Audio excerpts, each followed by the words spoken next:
Good morning friends. So డిగ్రీకి సంబంధించిన దోస్త్ వెబ్ ఆప్షన్స్ ఆల్రెడీ స్టార్ట్ అయినాయి ఫస్ట్ పేసి. సో ఇప్పుడు సప్లిమెంటరీ వాళ్ళు ఎట్లా అని చాలామంది అడుగుతున్నారు. సప్లిమెంటరీ వాళ్ళ గురించి ఏం కాదు, ఆల్రెడీ దోస్తుకి 3 పేజ్లు ఉంటాయి. డిగ్రీ ఆన్లైన్ సర్వీస్ తెలంగాణ, ఓకేనా. దోస్త్ అంటే డిగ్రీ అడ్మిషన్స్కి సంబంధించిన వెబ్సైటు. మీరు అందులోనే అప్లై చేసుకోవాలి, ఓకేనా. మీరు అందులో అప్లై చేసుకొని అందులో సీట్ అలాట్మెంట్ అయిన తర్వాత అప్పుడు పోయి కాలేజీలో టీసీ ఇచ్చి జాయిన్ కావాలి. సో మనకు ఏ డిగ్రీ కాలేజీలో అయినా మనకి కన్వీనర్ కోట కింద, అంటే మనకి నార్మల్గా సీట్ రావాలంటే దోస్తోటే జాయిన్ కావాలి. ఒకవేళ ఏదన్నా దోస్తు కాకుండా డైరెక్ట్ అడ్మిషన్ జాయిన్ అవుతా అంటే అది మేనేజ్మెంట్ కోట కింద సీట్ పడితే స్కాలర్షిప్ రాదు. సో ప్రైవేట్ కాలేజీలో పోయి నువ్వు జాయిన్ అయినా డైరెక్ట్ వాళ్ళు కూడా ఇదే దోస్త్ అప్లై చేస్తారు. దోస్త్ అప్లై చేసి వాళ్ళ కాలేజీ వెబ్ ఆప్షన్స్ వీళ్ళకి పెట్టి ఇక వాళ్ళ కాలేజీ సీట్ అలాట్మెంట్ అయ్యేటట్టు చూసుకుంటారు వాళ్ళు. సో దోస్త్ అనేది ఒకటే మనకి ఉంటుంది. ఇప్పుడు ఇంటర్ సప్లిమెంటరీ వాళ్ళకి ఎట్లా అంటే సెకండ్ పేజ్ థర్డ్ పేజ్లో ఛాన్స్ ఉంటుంది, ఓకేనా. ఫస్ట్ పేజ్ మిస్ అయినా దోస్తు సెకండ్ పేజ్లో థర్డ్ పేజ్లో మళ్ళీ రిజిస్ట్రేషన్ చేసుకోవచ్చు డబ్బులు కట్టి. నువ్వు ఇంటర్ పాస్ అయిన తర్వాతనే దోస్తు అప్లై చేసుకోవచ్చు, ఓకేనా. దోస్తు అప్లై చేసుకోవాలంటే inter compulsory second year results వచ్చి నువ్వు పాస్ కావాలి. నీకు టోటల్ ఇంటర్లో ఎన్ని మార్కులు వచ్చినాయి అని నీకు తెలిస్తేనే అప్పుడు దోస్తు అప్లై చేసుకోవచ్చు. ఇంటర్ పాస్ కావాలి, నీ ఇంటర్ మార్క్స్ తెలవాలి, ఓకేనా. సో రిజల్ట్స్ అనేటివి రావాలి. అప్పుడు ఇంటర్ మార్క్స్ బేస్ చేసుకొని మనకు డిగ్రీ సీట్ అలాట్మెంట్ జరుగుతుంది. మార్క్స్ బేస్డ్ కదా. ఇంటర్ మార్క్స్ బేస్ చేసుకొని డిగ్రీ రిజల్ట్స్, అంటే ఇంటర్ మార్క్స్ బేస్ చేసుకొని డిగ్రీ ఫస్ట్ ఇయర్ అడ్మిషన్ వస్తుంది. కాబట్టి ఎవరైతే ఇంటర్ సెకండ్ ఇయర్ రెగ్యులర్గా పాస్ అయ్యారో వాళ్ళు దోస్తు ఫస్ట్ బేస్లో అప్లై చేసుకుంటారు. సో మంచి కాలేజీలన్నీ ఇప్పుడు ఖాళీ, ఫస్ట్ బేసే కాబట్టి అన్ని కాలేజీల సీట్లు ఖాళీ ఉంటాయి. ఇంతవరకు ఏం ఫిల్ కాలే. సో ఫస్ట్ బేస్లో ఫిల్ చేస్తారు సీట్లు. ఫస్ట్ బేస్లో ఫిల్ చేస్తే కొన్ని సీట్స్ అన్నీ ఫిల్ అయిపోతాయి. మంచి మంచి కాలేజీల సీట్లు అన్నీ ఫిల్ అవుతాయి. ఈ సెకండ్ బేస్ వాళ్ళకి థర్డ్ బేస్ వాళ్ళకి ఎవరైతే ఇంటర్ సప్లిమెంటరీలా పాస్ అవుతారో వాళ్ళకి ఫస్ట్ పేజ్ మిస్ అవుతుంది. సో సెకండ్ పేజ్ కానీ థర్డ్ పేజ్ కానీ మళ్ళీ కొత్తగా అప్లై చేసుకొని ట్రై చేసుకోవచ్చు. ఎందుకంటే డిగ్రీ కాలేజీలు చాలా ఉన్నాయి, కానీ మంచి మంచి కాలేజీలలో సీట్ రావడం కష్టం సెకండ్ అండ్ థర్డ్ పేజ్లో. అండ్ ఫస్ట్ పేజ్లో వచ్చిన సీటు నచ్చకపోతే కూడా సెకండ్ పేజ్లో థర్డ్ పేజ్లో మళ్ళీ ట్రై చేసుకోవచ్చు. మన లక్ అది. ఇవి తక్కువ మార్కులు వచ్చినాయి అన్న ఏ కాలేజీలు పెట్టుకోవాలంటే ఇప్పుడు నీకు మన సిచ్యువేషన్ బట్టి కొంతమంది ఎట్లుంటారంటే వెబ్ ఆప్షన్స్ అనేటి ఇంటి దగ్గర చదువుకోవాలనుకునే వాళ్ళు మీ ఇంటి దగ్గర కాలేజీలు పెట్టుకోరు, ఓకేనా. అప్ అండ్ డౌన్ చేసుకోవచ్చు. అది గవర్నమెంట్ కాలేజ్ అయినా ప్రైవేట్ కాలేజ్ అయినా. ఫస్ట్ థింగ్ ఒకటి, నాకు ఇంటి దగ్గర ఉండాలని లేదు, నేను హాస్టల్కి వెళ్ళి చదువుకుంటా అనుకుంటే ఎక్కడికైనా ఏ డిస్టిక్ అయినా, హైదరాబాద్ వచ్చైనా కానీ నేను హాస్టల్ నుండి చదువుకుంటా అనుకుంటే చూసుకోరి. హైదరాబాద్లో మంచి కాలేజీలు పెట్టుకోరి వెబ్ ఆప్షన్స్. తెలంగాణలో ఉన్న అన్ని కాలేజీలు మొత్తం లిస్ట్ అంతా ఆ దోస్తు వెబ్ ఆప్షన్స్ పెట్టేటప్పుడు చూపిస్తుంది. సో మంచి కాలేజీలు పెట్టుకొని చూసుకోండి. ఒకవేళ ఆ కాలేజీలో సీట్ వస్తే నేను ఎట్లుంటా అంటే బయట బీసీ హాస్టళ్ళు ఎస్సీ హాస్టళ్ళు ఉంటాయి గవర్నమెంట్, అవి దొరుకుతాయి. ఒకవేళ అవి దొరకకపోతే బయట ప్రైవేట్ హాస్టల్ ఉంటే 5-6 వేలు మనలతో అవుతుంది. ఇంట్లో వాళ్ళు సపోర్ట్ చేస్తారా ఫైనాన్షియల్గా నెలకు అని చూసుకోరు.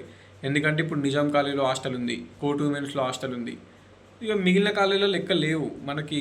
అంటే అటాచ్డ్ హాస్టల్ అనేవి ఉండయి, గవర్నమెంట్కి కాలేజ్కి అటాచ్ అయ్యి ఉండయి. ఇప్పుడు హైదరాబాద్లో నిజాం కాలేజీలో ఉంది, అది డిగ్రీ సెకండ్ ఇయర్ ఫైనల్ ఇయర్లో ఉంటుంది. ఫస్ట్ ఇయర్లో బయట ఉండే కోర్ట్ ఉమెన్స్ అమ్మాయిలకు ఉంది, వీరనారి చాకలేలమ్మ ఉమెన్స్ యూనివర్సిటీ అని ఉంటుంది, అది కూడా బయట ఫస్ట్ ఇయర్ ఉండడే. సెకండ్ ఇయర్ థర్డ్ ఇయర్లో హాస్టల్స్ ఉంటాయి. సో ఈ 2-3 కాలేజీలు ఉంటాయి, కానీ అవి పక్కన పెడితే అసలు నార్మల్గా డిగ్రీకి హాస్టల్సే ఉండేవి. హాస్టల్స్ ఎట్లా ఉండాలో చూసుకొని పోరి మంచి కాలేజ్ అయితే. సో ఇక అట్లా చూసుకోర్రి. లేదంటే ఇక మీ జిల్లాలలో కాలేజీలు గవర్నమెంట్ కాలేజీలు పెట్టుకొని ఆడ ప్రతి జిల్లాలో బీసీ హాస్టల్ ఎస్సీ హాస్టల్ ఉంటాయి, అందులో చూసుకోరి. ఫస్ట్ బేస్లో సీట్ అలాట్మెంట్ అయిన తర్వాత ప్రైవేట్ కాలేజ్ అయినా గవర్నమెంట్ కాలేజ్ అయినా. సో లేదు అనుకుంటే మీ ఇంటి దగ్గర ఉంటా అనుకుంటే ఇంటి దగ్గర కాలేజీలు పెట్టుకోరి. సో డిగ్రీ వెబ్ ఆప్షన్స్ అనేవి ఇక ఆలోచించి పెట్టుకోవాలి. అది మనము ఒక్కొక్కరికి ఒక్కొక్క మెంటాలిటీ ఉంటుంది, ఒక్కొక్కరికి ఒక్కొక్క సిచ్యువేషన్స్ ఉంటాయి, అందరికీ ఏం చెప్పలేం కదా.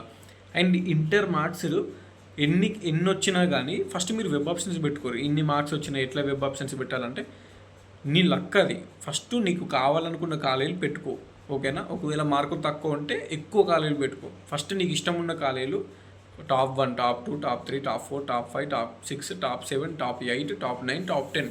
టాప్ 10 మొత్తం నువ్వు చదవాలనుకుంటున్న కాలేజీలు ఏవైతే ఉన్నాయో టాప్ కాలేజెస్, ఆ టాప్ కాలేజెస్ పెట్టిన తర్వాత నీకు వచ్చిన మార్క్స్కి అక్కడ నీ కేటగిరీలో సీట్ ఉంటేనే వస్తుంది, లేకపోతే లేదు. మార్కులు తక్కువ వస్తే కొన్ని వెబ్ ఆప్షన్స్ ఎక్కువ పెట్టు. ఎందుకంటే మంచి కాలేజీలలో రాకపోతే అట్లీస్ట్ నార్మల్ కాలేజ్ అన్నా అలర్ట్ అవుతుంది. ఇప్పుడు ఒక సీట్ రావాలంటే మనకి ఎట్లుంటుంది అంటే ఆడ సీట్ అనేది 40 సీట్స్ 50 సీట్స్ ఉంటే అవి డివైడ్ చేస్తారు. కొన్ని సీట్స్ ఓపెన్లో ఫిల్ అవుతాయి. ఓపెన్లో అంటే బీసీ ఎస్సీ ఎస్టీ అని ఎవరు చూడరు, టాప్ స్కోర్ వరకు ఉంటే వాళ్ళకి ఇచ్చేస్తారు సీట్లు. ఇక కొన్ని సీట్లు ఏమో డివైడ్ చేస్తారు, బీసీలకు కొన్ని సీట్లు, ఎస్సీలకు కొన్ని సీట్లు, ఎస్టీలకు కొన్ని సీట్లు అని, మళ్ళీ అమ్మాయిలకు కొన్ని సీట్లు అని సెపరేట్ ఉంటాయి. మళ్ళీ బీసీలో బీసీఏలకు కొన్ని సీట్లు, బీసీబీలకు కొన్ని సీట్స్, బీసీసీలకు కొన్ని, బీసీడీలకు కొన్ని సీట్స్ ఉంటాయి. సో నీ కేటగిరీని బట్టి, నీ కాంపిటీషన్ బట్టి, ఇప్పుడు నువ్వు ఒక కాలేజ్ వెబ్ ఆప్షన్స్ పెడుతున్నావు అంటే ఆ కాలేజ్లో వెబ్ ఆప్షన్ సీట్ రావాలంటే నీ కేటగిరీలో కాంపిటీషన్ ఎట్లుంది అని బేస్ అయ్యి ఉంటుంది. సో నీ కేటగిరీ వాళ్ళు చాలామంది అప్లై చేసుకున్నారు, సేమ్ అదే కాలేజ్ వెబ్ ఆప్షన్స్ పెట్టిరు అనుకుంటే, ఒకవేళ నీ కేటగిరీలో నీకంటే మంచి మార్కులు వచ్చిన వాళ్ళు ఉంటే వాళ్ళకి సీట్ అలాట్ అవుతుంది. అర్థమైంది కదా? సో అది మన లక్కు. నా కేటగిరీలో కాంపిటీషన్ ఎట్లుందో నాకు తెలియదు, ఎందుకంటే బయట ఎవరు అప్లై చేస్తున్నారో అందులో నా కేటగిరీ వాళ్ళు ఎవరో వెబ్ ఆప్షన్స్ ఎవరు ఎట్లా పెడుతున్నారో తెలియదు. అందుకే అదృష్టం అది. ఇప్పుడు బీసీఏలో కొంచెం తక్కువ కాంపిటీషన్ ఉంటుంది, ఎస్సీలో కొంచెం తక్కువ కాంపిటీషన్ ఉంటుంది, ఇప్పుడు బీసీడీలో ఎక్కువ కాంపిటీషన్ ఉంటుంది, ఆబ్వియస్లీ ఓసీ అంటే ఎక్కువ కాంపిటీషన్ ఉంటుంది. అది కేటగిరీ వైజ్ కాంపిటీషన్. నీ లక్కు బాగుండి ఒకవేళ నీ అదృష్టం మంచిగా ఉండి నీ కేటగిరీలో కాంపిటీషన్ లేదు, నువ్వు పెట్టుకున్న వెబ్ ఆప్షన్స్లల్లో నీ కేటగిరీ వాళ్ళు ఎక్కువ లేరు, సో ఆ సీట్ నీకే ఇచ్చే ఛాన్స్ ఉంటుంది. నీ కేటగిరీ కింద ఉన్న సీటు నీకే ఇస్తారు. ఒక సీటు బీసీడీ కింద ఉంది అంటే ఆ బీసీడీ వాళ్ళకే ఇస్తారు. ఆడ నీకంటే బీసీడీ వాళ్ళు వేరేటోళ్ళు ఎవరు లేకపోతే ఆ సీట్ నీకే వస్తుంది. ఒకవేళ అక్కడ బీసీబీలో ఒక సీట్ ఉంది అంటే అది బీసీబీ వాళ్ళకే ఇస్తారు. ఆ సీట్స్ అనేవి డివైడ్ చేస్తారు. ఒక 40 సీట్స్ క్లాస్లో ఉంటాయి ఫర్ ఎగ్జాంపుల్, అవి డివైడ్ చేస్తారు, కేటగిరీ వైజ్ డివైడ్ చేసి అవి ఆ కేటగిరీ వాళ్ళకే ఇస్తారు.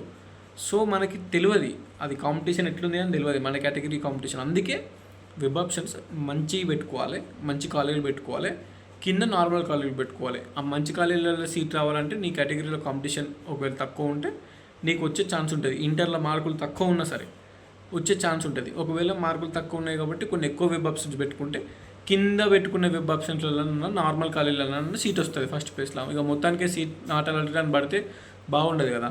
ఓన్లీ టాప్ కాలేజీలు పెట్టినాం అనుకో, నీకు ఇంటర్ మార్కులు తక్కువ వస్తే ఫస్ట్ ప్లేస్లో సీట్ నాట్ అలాటెడ్ అని పడుతుంది. అట్లా పడొద్దు, మళ్ళీ సెకండ్ ప్లేస్లో మళ్ళీ కొత్త ట్రై చేసుకోవాలి. అందుకే ఫస్ట్ ప్లేస్లోనే ఏదో కాలేజీలో సీట్ రావాలనుకుంటే నార్మల్ కాలేజీలు కూడా కింద పెడితే ఎన్నో ఒక దాంట్లో అలాట్ అవుతుంది. అర్థమైంది కదా పాయింట్? నువ్వు వేరే చదవాలనుకుంటున్నావు, ఏ కోర్స్ చదవాలనుకుంటున్నావు డిసైడ్గా. ఓకే హైదరాబాద్ అయితే మా వాళ్ళు పంపిస్తారు, సో హైదరాబాద్లో కాలేజీలు వెబ్ ఆప్షన్స్ పెట్టు. లేదా హైదరాబాద్లో మా వాళ్ళు వద్దంటుర్రు, మా డిస్టిక్లోనే చదువుకుంటా, ఓకే డిస్టిక్లో వెబ్ ఆప్షన్స్ పెట్టు. డిస్టిక్ కాలేజీలలో గవర్నమెంట్ ప్రైవేట్ మంచివి పెట్టుకో. లేదు అసలు మా వాళ్ళు డిస్టిక్ కూడా పంపా అంటారు, ఇంటికాడ నుంచే వెబ్ అప్ అండ్ డౌన్ చేయమంటారు అంటే ఇక ఇంటికాడ నుంచి అప్ అండ్ డౌన్ చేస్తారంటే మీ ఊళ్ళకి ఏ వ్యాన్ వస్తుంది, డిగ్రీ కాలేజ్ వ్యాను, ఆ 2-3 వ్యాన్లు వస్తాయి కదా. ఆబ్వియస్లీ ప్రతి విలేజ్కి డిగ్రీ కాలేజ్ వ్యాన్లు వస్తాయి. అందులో ఏది మంచి కాలేజ్ చూసుకొని అలా జాయిన్గా. ఒక్కొక్కరి సిచ్యువేషన్ ఒక్కొక్కలా ఉంటుంది, ఇంటర్మీడియట్ అయిపోయిన వాళ్ళు చాలామంది ఉన్నారు కాబట్టి. సో ఈ ఎంపీసీ వాళ్ళు, నేను చెప్తున్నా ఎంపీసీ వాళ్ళైనా బైపీసీ వాళ్ళైనా సిఈసీ వాళ్ళైనా ఏ కోర్స్ చేయాలనేది అది కొంచెం ఆలోచించి పెట్టుకోరు. ఎందుకంటే అలా బీఏలు బీకామ్లు బీఎస్సీలు ఉంటాయి కాబట్టి. సో చెప్తున్నా, అది దాని గురించి సెపరేట్గా వీడియో చేద్దాంలే. ఇప్పుడైతే ఇది వెబ్ ఆప్షన్కి సంబంధించింది. ఇంకేమైనా డౌట్స్ ఉంటే కూడా కింద కామెంట్ చేయండి. ఫస్ట్ ప్లేస్లో సీట్ నచ్చకపోతే సెకండ్ ప్లేస్లో పెట్టుకోవచ్చు సీట్, అంటే సెకండ్ ప్లేస్లో మళ్ళీ పెట్టుకోవచ్చు. సెకండ్ ప్లేస్లో సీట్ నచ్చకపోతే థర్డ్ ప్లేస్లో మళ్ళీ పెట్టుకోవచ్చు, ఏం కాదు. ఫస్ట్ ప్లేస్లో సీట్ వచ్చిన తర్వాత కంపల్సరీ అదే ఉండదు. సెకండ్ ప్లేస్లో సీట్ చేంజ్ చేసుకోవచ్చు. మళ్ళీ వెబ్ ఆప్షన్స్ పెట్టుకుంటే సెకండ్ ప్లేస్లో అలాట్ అయింది అనుకో, ఫస్ట్ ప్లేస్ ఇది పోతుంది మొత్తం. సెకండ్ ప్లేస్లో వచ్చిన దాంట్లో పోయి జాయిన్ కావాలి. థర్డ్ ప్లేస్ దాకా ఉంటుంది. థర్డ్ ప్లేస్లలో 3 ప్లేసులు పెట్టుకోవచ్చు మనం. ఒక సీట్ వచ్చింది అంటే అది నచ్చకపోతే మళ్ళీ సెకండ్ ప్లేస్లో థర్డ్ ప్లేస్లో మళ్ళీ ట్రై చేసుకోవచ్చు. సో దాంతో ఏం పెద్ద ప్రాబ్లం లేదు, ఆలోచించి పెట్టుకోరు. ఇంతకు మించి నేను ఏం చెప్పలేను. కామెంట్స్ పెట్టుకుని రిప్లై ఇస్తా, లేదంటే ఇన్స్టాగ్రామ్లో క్యాంపస్ స్టూడెంట్ 2022 అని ఉంటుంది, అలా మెసేజ్ చేసి అలా కూడా రిప్లై ఇస్తా. అంతే ఇక.